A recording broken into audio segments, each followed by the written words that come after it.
Bonjour à tous, aujourd'hui on se retrouve à Saint-Georges-sur-Eure.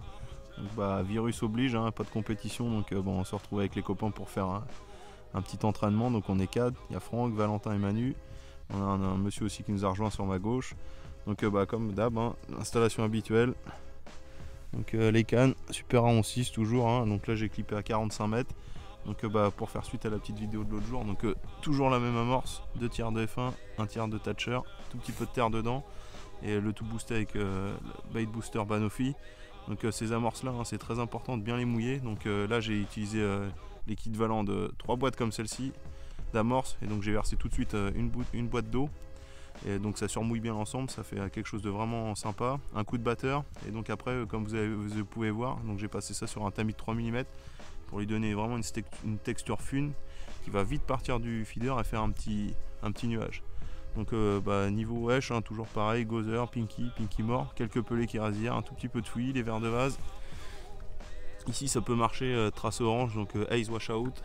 Donc voilà, donc les cannes, toujours comme j'ai dit, 11-6 Super A, donc un montage en tresse avec mon petit power gum. Et après une canne en nylon avec un montage pattern austère. Voilà.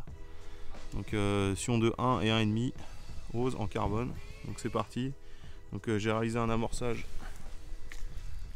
avec 5-6 feeders comme ça, avec un tout petit peu d'èche. Donc j'utilise toujours de l'amorce avec du fish meal. Donc l'idée c'est d'attirer les poissons avec l'odeur du fish meal et de pas les gaver donc avec trop d'èche. Voilà, donc c'est parti pour une petite journée de pêche au feeder.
Une super journée à Saint-Georges, donc c'était l'occasion de remettre en pratique des choses qu'on avait vues avec Manu il y a 3 semaines. Donc j'ai repêché avec la même amorce.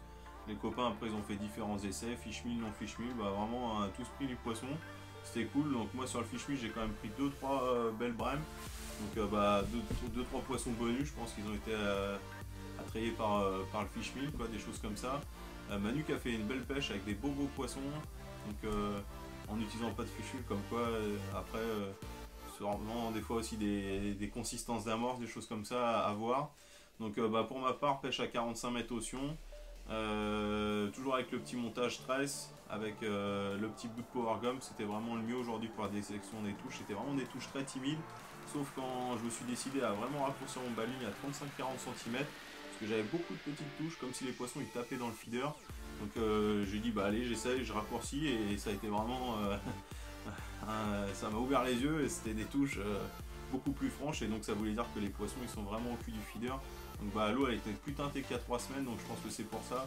Et donc avec l'odeur de la amorce à base de farine de poisson, je pense que les poissons ils s'approchaient du feeder, donc ils mangeaient vraiment, ils n'avaient aucune peur du feeder, l'eau est teintée, donc je pense qu'ils ont un peu de mal à voir. Alors contrairement à la dernière fois où ça mordait bien l'asticot, là c'était plutôt verre de vase avec un gozer, et on sentait vraiment qu'ils voulaient manger des vers de vase. Et aujourd'hui c'était important de mettre du fouillis dans le feeder, donc voilà un petit truc intéressant. Voilà, faut pas rester sur ses bases, hein, ça change toujours la pêche, donc même un coin de pêche assez similaire à la dernière fois, d'autres choses différentes, donc c'est cool. Donc au niveau bas de ligne, on a tous vu qu'il valait mieux utiliser un petit hameçon avec un bas de ligne assez fin, quoi. Donc j'ai pêché avec un bas de ligne en fluorocarbone de 12 centièmes. Moi j'utilise vraiment le Reflo fluorocarbone pour toutes mes pêches au feeder, tous mes bas de ligne sont réalisés avec ça. Et donc au niveau hameçon, toujours les fameux N20, hameçon léger avec une grosse ouverture et très solide et vraiment très piquant. Donc en 16, là c'était parfait pour mettre un gozer, 3 verres de vase. Donc voilà, une super petite pêche avec les potes.